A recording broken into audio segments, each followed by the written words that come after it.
ನಮಸ್ತೆ ಫ್ರೆಂಡ್ಸ್. ವಿಷ್ಣು ಸಹಸ್ರನಾಮ ಎಲ್ಲರ ಮನೆಯಲ್ಲಿ ಕೇಳುವಂತಿಲ್ಲ. ಅದರಲ್ಲೂ ಕೂಡ ನಾನ್ ವೆಜ್ ತಿನ್ನುವವರ ಮನೆಯಲ್ಲಂತೂ ವಿಷ್ಣು ಸಹಸ್ರನಾಮ ಹಾಕಲೇಬಾರ್ದು ಅಂತ ಹೇಳ್ಕೊಂಡು ಹೇಳ್ತಾರೆ. ಆಯಿತಾ, ಇದು ಎಷ್ಟು ನಿಜ ಎಷ್ಟು ಸುಳ್ಳು ಅಂತ ಹೇಳ್ಕೊಂಡು ನಾನು ಹೇಳ್ತೇನೆ. ಅದ್ರ ಜೊತೆಗೆ ತುಂಬ ಜನ ಕಮೆಂಟ್ ಮಾಡಿದರು. ಏನಂತ ಹೇಳಿದರೆ, ವಿಷ್ಣು ಸಹಸ್ರನಾಮ ನಮಗೆ ಕೇಳಲಿಕ್ಕೆ ಸ್ಟಾರ್ಟ್ ಆದ ನಂತರ ಅಥವಾ ವಿಷ್ಣು ಸಹಸ್ರನಾಮ ಅಂತ ಹೇಳ್ಕೊಂಡಲ್ಲ, ಬೇರೆ ಯಾವ ದೇವರ ಮಂತ್ರವನ್ನು ನಾವು ಹಾಕಿದರೂ ಕೂಡ ಮನೆಯಲ್ಲಿ ನಮಗೆ ಕಷ್ಟ ಜಾಸ್ತಿ ಆಗ್ತಾ ಉಂಟು, ಕಷ್ಟ ಕಡಿಮೆ ಆಗುತ್ತೆ ಅಂತ ಹೇಳ್ಕೊಂಡು ನಾವು ದೇವರ ಮಂತ್ರ ಹಾಕಿದ್ವಿ. ಅದರ ನಂತರ ನಮಗೆ ಇನ್ನೂ ಕೂಡ ಜಾಸ್ತಿ ಕಷ್ಟ ಆಗ್ತಾ ಉಂಟು. ಅದರ ನಂತರ ನಾವು ಸ್ಟಾಪ್ ಮಾಡಿಬಿಟ್ಟಿದ್ವಿ. ದೇವರ ಮಂತ್ರ ಯಾವ ಮಂತ್ರ ಕೂಡ ಇವಾಗ ಹಾಕ್ತಾ ಇಲ್ಲ ಅಂತ ಹೇಳ್ಕೊಂಡು ತುಂಬ ಜನ ಹೇಳಿದರು. ನೋಡಿ, ಹೀಗಾಗಲಿಕ್ಕೆ ಕಾರಣ ಏನಂತ ಹೇಳಿದರೆ, ನೀವು ವಿಷ್ಣು ಸಹಸ್ರನಾಮ ಆಗಲಿ ಅಥವಾ ಬೇರೆ ಯಾವುದೇ ಮಂತ್ರಗಳನ್ನಾಗಲಿ ಹಾಕುವಾಗ ಏನು ಮಾಡ್ತೀರ ಅಂತ ಹೇಳಿದರೆ, ನೀವು ಅದನ್ನು ಕೇಳೋದಿಲ್ಲ, ಸುಮ್ಮನೆ ಹಾಕಿರ್ತೀರ. ಎರಡನೇದು ಏನಂತ ಹೇಳಿದರೆ, ಮನೆಯಲ್ಲಿ ನೆಗೆಟಿವ್ ಶಕ್ತಿಗಳು ಜಾಸ್ತಿ ಇದ್ದರೆ ಏನಾಗುತ್ತೆ ಅಂತ ಹೇಳಿದರೆ, ಅಂದರೆ ಪಾಸಿಟಿವ್ ಎನರ್ಜಿಗಿಂತ ನೆಗೆಟಿವ್ ಎನರ್ಜಿ ಜಾಸ್ತಿ ಇದ್ದರೆ ಏನಾಗುತ್ತೆ ಅಂತ ಹೇಳಿದರೆ, ನೀವು ಯಾವ ದೇವರ ಮಂತ್ರವನ್ನು ಹಾಕಿದರೂ ಕೂಡ ಅದಕ್ಕೆ ಕೇಳಿಸ್ಕೊಳ್ಳಿಕ್ಕಾಗೋದಿಲ್ಲ. ಆವಾಗ ಏನು ಮಾಡುತ್ತಂತ ಹೇಳಿದರೆ, ಆ ನೆಗೆಟಿವ್ ಶಕ್ತಿಗಳು ನೀವು ಆ ಮಂತ್ರ ಹಾಕದೇ ಇರುವ ಹಾಗೆ ಮಾಡಲಿಕ್ಕೆ ನೋಡುತ್ತೆ. ನಿಮಗೆ ಜಾಸ್ತಿ ಕಷ್ಟ ಕೊಡುವ ಹಾಗೆ ಆಗುತ್ತೆ ಅಥವಾ ಜಾಸ್ತಿ ಕಿರಿಕಿರಿ ಮಾಡ್ತಾ ಇರುತ್ತೆ. ಇದರಿಂದ ನೀವೇನು ಮಾಡ್ತೀರ ಅಂತ ಹೇಳಿದರೆ, ದೇವರ ಮಂತ್ರ ನಾನು ಹಾಕಿದ್ದೇನಲ್ವಾ, ಆ ಕಾರಣದಿಂದ ನನಗೆ ಇದು ಜಾಸ್ತಿ ಆಗ್ತಾ ಉಂಟು, ನಾನು ಕೇಳಬಾರ್ದೇನೋ, ನಮ್ಮ ಮನೆಗೆ ದೇವರ ಮಂತ್ರ ಆಗಿ ಬರೋದಿಲ್ಲ ಏನು ಅಂತ ಹೇಳ್ಕೊಂಡು ಹಾಕೋದು ಸ್ಟಾಪ್ ಮಾಡ್ತೀರಾ. ಅದ ನಂತರ ಏನಾಗುತ್ತೆ ಅಂತ ಹೇಳಿದರೆ, ಅದಕ್ಕೆ ನಾವು ಅದು ಏನು ಎಣಿಸ್ಕೊಂಡಿತ್ತು ನೋಡಿ, ಅಂದರೆ ನೆಗೆಟಿವ್ ಶಕ್ತಿಗಳು, ಅದು ಸಕ್ಸಸ್ ಆಗುತ್ತಲ್ವಾ. ಅದರ ನಂತರ ನೀವು ಹಾಕಿದ್ದ ಸ್ಟಾಪ್ ಮಾಡಿದ ನಂತರ ಏನು ಮಾಡುತ್ತೆ ಅಂತ ಹೇಳಿದರೆ, ಅದು ಅದರದ್ದು ದರ್ಬಾರ್ ಮಾಡಲಿಕ್ಕೆ ಸ್ಟಾರ್ಟ್ ಮಾಡುತ್ತೆ. ಆದ್ದರಿಂದ ನೀವು ಉಂಟಲ್ಲ, ಯಾವುದೇ ಮಂತ್ರವನ್ನು ಕನಿಷ್ಠ 6 ತಿಂಗಳಾದರೂ ನೀವು ಹಾಕಲೇಬೇಕು. 6 ತಿಂಗಳಿಗಿಂತ ಮುಂಚೆ ನಿಮಗೆ ಕಷ್ಟ ಅಂದರೆ ಈ ಥರದ್ದು ಕೆಟ್ಟ ಎನರ್ಜಿಗಳು ಏನು ಮಾಡುತ್ತೆ ಅಂತ ಹೇಳಿದರೆ, ನಿಮ್ಮ ಮನೆಗೆ ಉಂಟಲ್ಲ ಸಂಕಷ್ಟ ಬರುವ ಹಾಗೆ ಮಾಡುತ್ತೆ, ಕಷ್ಟ ಬರುವ ಹಾಗೆ ಮಾಡುತ್ತೆ. 6 ತಿಂಗಳಾದರೂ ಕೂಡ ನೀವು ಬಿಡದೆ ಅದನ್ನು ನೀವು ಕಂಟಿನ್ಯೂ ಮಾಡಿಕೊಂಡು ಹೋದರೆ ಏನಾಗುತ್ತೆ ಅಂತ ಹೇಳಿದರೆ, ನಿಮಗೆ ನೋಡಿ ಮನೆಯಲ್ಲಿ ಒಳ್ಳೆಯದಾಗಲಿಕ್ಕೆ ಸ್ಟಾರ್ಟ್ ಆಗುತ್ತೆ, ಮನೆ ಏಳಿಗೆ ಆಗಲಿಕ್ಕೆ ಸ್ಟಾರ್ಟ್ ಆಗುತ್ತೆ ಅಂತ ಹೇಳ್ಕೊಂಡು ಹೇಳ್ತಾರೆ. ಆದ್ದರಿಂದ ನಿಮ್ಮ ಮನೆಗೆ ನೋಡಿ ಯಾವ ದೇವರ ಮಂತ್ರದಿಂದ ಕೂಡ ಕೆಡುಕು ಆಗೋದಿಲ್ಲ. ಅದು ನಮ್ಮ ಮನಸ್ಸಿನಲ್ಲಿ ಇರುವುದು, ನಾವು ಈ ದೇವರ ಮಂತ್ರವನ್ನು ಹಾಕಿದ್ದೇವೆ, ಅದಕ್ಕೆ ನಿಮಗೆ ಈ ಥರ ಪ್ರಾಬ್ಲಮ್ ಆಗಿದೆ ಅಂತ ಹೇಳ್ಕೊಂಡು. ಆದ್ದರಿಂದ ದೇವರ ಮಂತ್ರ ಹಾಕೋದನ್ನು ಬಿಡಬೇಡಿ, ಆಯಿತಾ. ಅದು ಏನು ಕೂಡ ಕೆಟ್ಟದಾಗುವುದಿಲ್ಲ. ಆದರೆ ಕೆಲವೊಂದು ಮಂತ್ರವನ್ನು ಉಂಟಲ್ಲ, ಒಬ್ಬೊಬ್ಬರ ಮನೆಯಲ್ಲಿ ಹಾಕಬಾರ್ದು ಅಂತ ಹೇಳ್ಕೊಂಡು ಹೇಳ್ತಾರೆ. ಅದು ನಾನು ನೆಕ್ಸ್ಟ್ ಹೇಳ್ತೇನೆ ಯಾವ ಮಂತ್ರ ಅಂತ ಹೇಳ್ಕೊಂಡು. ನೋಡಿ, ನಾನು ಇವಾಗ ವಿಷ್ಣು ಸಹಸ್ರನಾಮವನ್ನು ಕೇಳೋದ್ರಿಂದ ಆಗುವ ಪ್ರಯೋಜನಗಳು ಯಾವುದು ಅಂತ ಹೇಳ್ಕೊಂಡು ಹೇಳ್ತೇನೆ. ಇದರ ನಂತರ ಉಂಟಲ್ಲ, ಏನು ಮಾಡೋದು, ನಾನ್ ವೆಜ್ ತಿನ್ನೋರು ಏನು ಮಾಡಬೇಕು, ಯಾರ ಮನೇಲಿ ಕೇಳಿಸ್ಕೊಳ್ಬಾರ್ದು ಅಂತ ಹೇಳ್ಕೊಂಡು ಹೇಳ್ತಾರೆ ನೋಡಿ, ಅವರು ಏನು ಮಾಡಬೇಕು ಅದನ್ನು ಕೂಡ ಹೇಳ್ತೇನೆ. ಇವಾಗ ನೋಡಿ, ನಮಗೆ ಎಲ್ಲರೂ ಹೇಳ್ತಾರೆ ಏನಂತ ಹೇಳಿದರೆ, ನಮ್ಮ ಸನಾತನ ಧರ್ಮದಲ್ಲಿ 3 ಕೋಟಿ ದೇವತೆಗಳು ಇದ್ದಾರೆ ಅಂತ ಹೇಳ್ಕೊಂಡು ಹೇಳ್ತಾರೆ. ಆದರೆ ನಮಗೆ ಅಷ್ಟು ದೇವರ ಮಂತ್ರವನ್ನು ಕೂಡ ಹೇಳಲಿಕ್ಕೆ ಆಗೋದಿಲ್ಲ.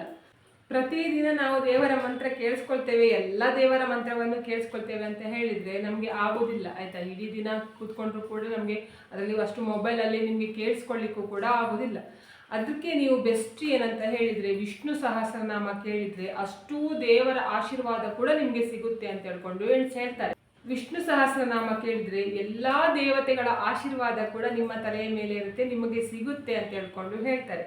ಆದ್ದರಿಂದ ನೋಡಿ, ನಿಮಗೆ ವಿಷ್ಣು ಸಹಸ್ರನಾಮ ಕೇಳ್ತಾರೆ ನೋಡಿ, ಅವರಿಗೆ ಬೇರೆ ಮಂತ್ರವನ್ನು ಕೇಳುವ ಅವಶ್ಯಕತೆ ಇಲ್ಲ ಅಥವಾ ಅಗತ್ಯ ಇಲ್ಲ ಅಂತ ಹೇಳ್ಕೊಂಡು ಹೇಳ್ತಾರೆ.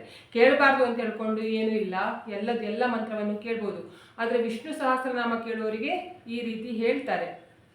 ಇವಾಗ ನೋಡಿ, ನಿಮಗೆ ಪ್ರತಿದಿನ ವಿಷ್ಣು ಸಹಸ್ರನಾಮ ಕೇಳಲಿಕ್ಕಾಗೋದಿಲ್ಲ ಅಂತ ಹೇಳ್ಕೊಂಡಾದರೆ, ಏಕಾದಶಿಯ ದಿನ ಆದರೂ ವಿಷ್ಣು ಸಹಸ್ರನಾಮ ಕೇಳಿ. 1 ತಿಂಗಳಿಗೆ 2 ಸಲ ಏಕಾದಶಿ ಬರುತ್ತೆ. ಆ ದಿವಸ ನೀವು ಬೆಳಿಗ್ಗೆ ಮತ್ತು ಸಾಯಂಕಾಲ 2 ಸಮಯದಲ್ಲಿ ಉಂಟಲ್ಲ ವಿಷ್ಣು ಸಹಸ್ರನಾಮ ಕೇಳಿದರೂ ಕೂಡ ಮನೆಗೆ ಅಭಿವೃದ್ಧಿ ಆಗುತ್ತೆ ಅಂತ ಹೇಳ್ಕೊಂಡು ಹೇಳ್ತಾರೆ. ಇವಾಗ ಪ್ರತಿದಿನ ನೀವು ವಿಷ್ಣು ಸಹಸ್ರನಾಮ ಕೇಳೋದ್ರಿಂದ ಏನಾಗುತ್ತೆ ಅಂತ ಹೇಳಿದರೆ, ಮನೆಯಲ್ಲಿ ಅಭಿವೃದ್ಧಿ ಆಗಲಿಕ್ಕೆ ಸ್ಟಾರ್ಟ್ ಆಗುತ್ತೆ. ಗಂಡ ಹೆಂಡತಿಯ ನಡುವೆ ಜಗಳ ಕದನ ಎಲ್ಲ ಇದ್ರುಂಟಲ್ಲ, ಅದು ಕೂಡ ಸರಿಯಾಗುತ್ತೆ ಅಂತ ಹೇಳ್ಕೊಂಡು ಹೇಳ್ತಾರೆ. ಗಂಡ ಹೆಂಡತಿ ನಡುವೆ ಎಂತಹ ಸಮಸ್ಯೆ ಇದ್ದು ಕೂಡ ಅದೆಲ್ಲ ಸರಿಯಾಗುತ್ತೆ ಅಂತ ಹೇಳ್ಕೊಂಡು. ಮುಖ್ಯವಾಗಿ ಯಾರಿಗೆ ಗಂಡು ಸಂತಾನ ಇಲ್ಲ ನೋಡಿ, ಅಂಥವರು ಕೂಡ ವಿಷ್ಣು ಸಹಸ್ರನಾಮವನ್ನು ಪ್ರೆಗ್ನೆಂಟ್ ಆದ ನಂತರ ಕೇಳಿಸ್ಕೊಂಡ್ರೆ ಪ್ರಯೋಜನ ಇಲ್ಲ. ನಿಮಗೆ ಪ್ರೆಗ್ನೆಂಟ್ ಆಗಬೇಕು ಅಂತ ಹೇಳ್ಕೊಂಡು ಬಯಸಿರ್ತೀರಲ್ವ, ಅಂದರೆ ನಮಗೆ ನೆಕ್ಸ್ಟ್ ಮಂತ್ ಪ್ರೆಗ್ನೆಂಟ್ ಆಗಬೇಕು, ಅದರ ಹತ್ರ ಇಲ್ಲಿದ್ರೆ ಇನ್ನೊಂದು 6 ತಿಂಗಳು ಬಿಟ್ಟು ಪ್ರೆಗ್ನೆಂಟ್ ಆಗಬೇಕು, ಆ ರೀತಿ ಕೆಲವರ ಭಾವನೆಯಲ್ಲಿ ಇರ್ತದೆ ನೋಡಿ. ಅಂದರೆ ಇಷ್ಟು ದಿವಸ ಬೇಡ, ಇದರ ನಂತರ ನಾನು ಪ್ರೆಗ್ನೆಂಟ್ ಆಗಬೇಕು ಅಂತ.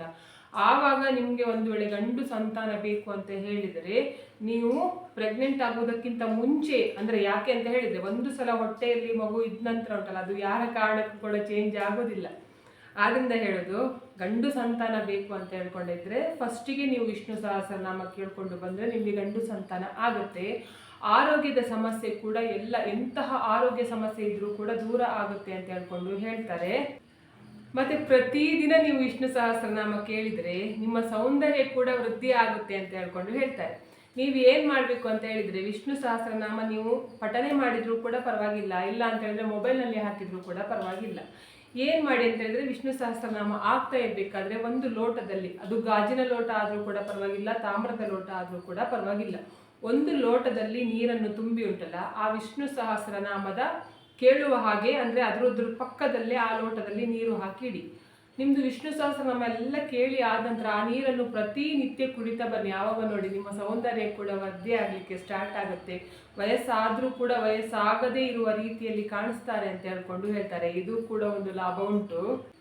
ಇವಾಗ ನೆಕ್ಸ್ಟ್ ಏನಂತ ಹೇಳಿದರೆ, ನಿಮಗೆ ಉಂಟಲ್ಲ ಒಳ್ಳೆಯದಾಗಬೇಕು, ನಿಮ್ಮ ಮಕ್ಕಳಿಗೆ ಒಳ್ಳೆಯದಾಗಬೇಕು ಅಂತ ಹೇಳಿದರೆ, ನಿಮಗೆ ಪ್ರತಿದಿನ ಕೇಳಲಿಕ್ಕೆ ಆಗೋದಿಲ್ಲ, ನಮಗೆ ಅಷ್ಟು ಸಮಯ ಇಲ್ಲ ಅಂತ ಹೇಳ್ಕೊಂಡು ಹೇಳುವವರು ಏನು ಮಾಡ್ಬೋದು ಅಂತ ಹೇಳಿದರೆ, ಬುಧವಾರ ಮತ್ತು ಶನಿವಾರ ದಿವಸ ಕೂಡ ವಾರದಲ್ಲಿ 2 ಸಲ ಕೂಡ ವಿಷ್ಣು ಸಹಸ್ರನಾಮವನ್ನು ಕೇಳ್ಬೋದು ಅಂತ ಹೇಳ್ಕೊಂಡು ಹೇಳ್ತಾರೆ. ಇವಾಗ ಯಾರು ಕೇಳಿಸ್ಕೊಳ್ಬಾರ್ದು, ಅವಾಗ ನಾನು ಹೇಳಿದೆ ನೋಡಿ, ನಾನ್ ವೆಜ್ ತಿನ್ನುವವರ ಮನೆಯಲ್ಲಿ ವಿಷ್ಣು ಸಹಸ್ರನಾಮ ಅಂತೂ ಹಾಕೊಳ್ಳುವ ಹಾಗೆ ಇಲ್ಲ ಅಂತ ಹೇಳ್ಕೊಂಡು, ಅದು ನಿಜನಾ? ಮತ್ತು ಎಲ್ಲರ ಮನೆಯಲ್ಲಿ ಕೂಡ ವಿಷ್ಣು ಸಹಸ್ರನಾಮ ಹಾಕುವ ಹಾಗೆ ಇಲ್ಲ ಅಂತ ಹೇಳ್ಕೊಂಡು ಹೇಳ್ತಾರೆ ನೋಡಿ, ಅದು ನಿಜನಾ ಅಂತ ಹೇಳ್ಕೊಂಡು ಹೇಳ್ತೇನೆ. ಈ ವಿಷ್ಣು ಸಹಸ್ರನಾಮಕ್ಕೆ ಉಂಟಲ್ಲ ಜಾತಿ ಭೇದ ಭಾವ ಇಲ್ಲ. ಯಾವ ಜಾತಿಯವರು ಕೂಡ ವಿಷ್ಣು ಸಹಸ್ರನಾಮವನ್ನು ಪಾರಾಯಣ ಮಾಡ್ಬೋದು. ಜೊತೆಗೆ ನಿಮಗೆ ಪಾರಾಯಣ ಅಂದರೆ ನಿಮಗೆ ಬಾಯಲ್ಲಿ ಹೇಳಲಿಕ್ಕೆ ಆಗೋದಿಲ್ಲ ಅಂತ ಹೇಳಿದರೆ ಉಂಟಲ್ಲ, ಮೊಬೈಲಲ್ಲಿ ಬೇಕಾದರೆ ಹಾಕ್ಕೊಂಡು ಕೇಳ್ಬೋದು. ಆದರೆ ತಪ್ಪು ಉಚ್ಚಾರಣೆ ಮಾಡಲಿಕ್ಕೆ ಇಲ್ಲ. ವಿಷ್ಣು ಸಹಸ್ರನಾಮ ಅಂತ ಹೇಳ್ಕೊಂಡಲ್ಲ, ಯಾವ ಮಂತ್ರವನ್ನು ಕೂಡ ತಪ್ಪು ಉಚ್ಚಾರ ಮಾಡಲಿಕ್ಕಿಲ್ಲ.